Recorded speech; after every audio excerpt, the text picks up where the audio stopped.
Ayan. Maghihintay tayo ng 10 minutes na lang at matatapos na ito. May pangkapi na kami bukas. Ayan na.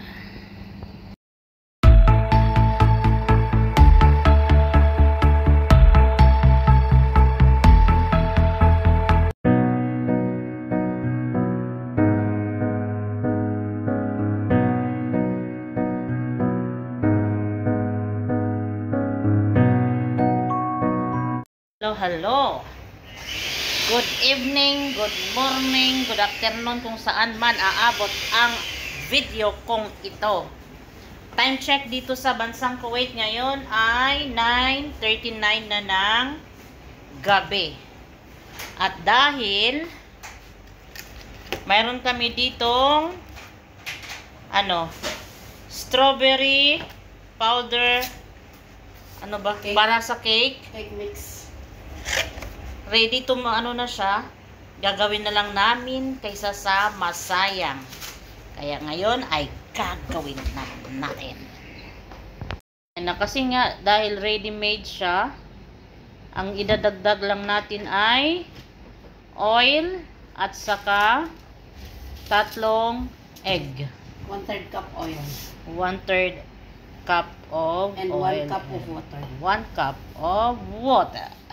Okay. At i-mix na. Water na 1 cup. 3 itlog, 1, 2, Ilan? 3. Ngayon ay lalagay ang 1/3 cup of mantika na 1/3. Ayan siya. Ngayon ay kukuha siya ng mixer. Yang i-mix.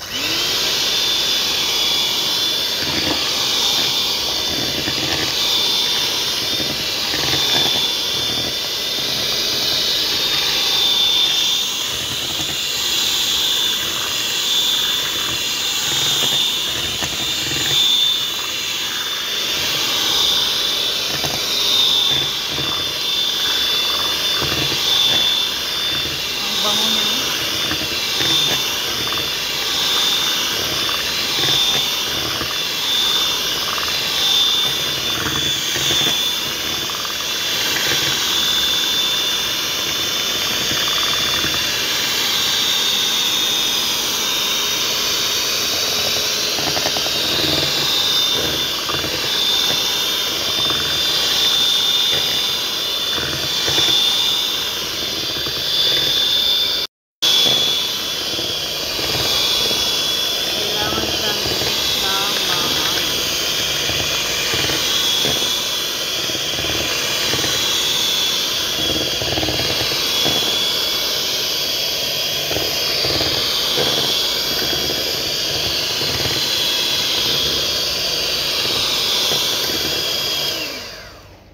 Tapos na.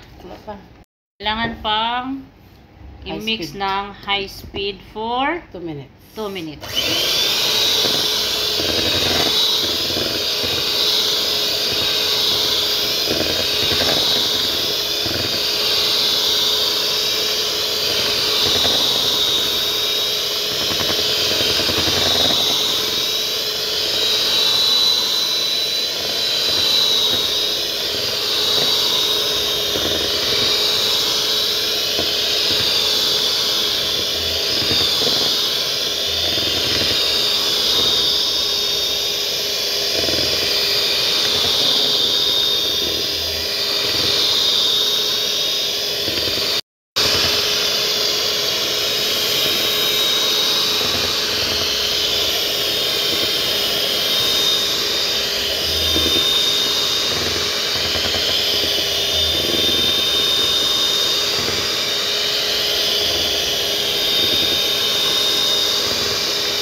Ganda ng kulay niyo.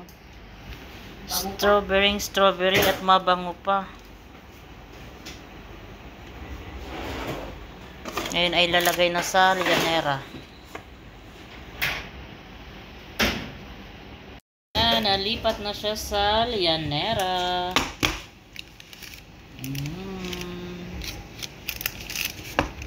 Mabango siya. At ang ganda ng kulay niya. Okay na. Na siya sa aming original na oven. See you after 40 to 45 minutes. 40 to 45 minutes. Masalama. Ang ating update sa strawberry cake. Ang ganda ng ano niya, oh. Tubo niya. Ayan. Maghihintay tayo ng 10 minutes na lang at matatapos na ito. May pangkapi na kami bukas. Ayan na. Natapos na ang ating strawberry cake. Kukunin na natin sa oven. Bismillah. Nag-crack siya, oh. Wow. Ang ganda ng kulay. Wow, masarap ito sa kape bukas. Sana expired. Ayan, alam nyo kung bakit niluto ito nang wala sa oras. Dahil expired na last month. Hindi man siguro sasama yung tiyan namin ito. Sayang. Sayang. Itapon. Kaya ito, ginawan ng paraan. Sana hindi sumakit ang aming tiyan sa cake na ito. See you tomorrow. Ayan na.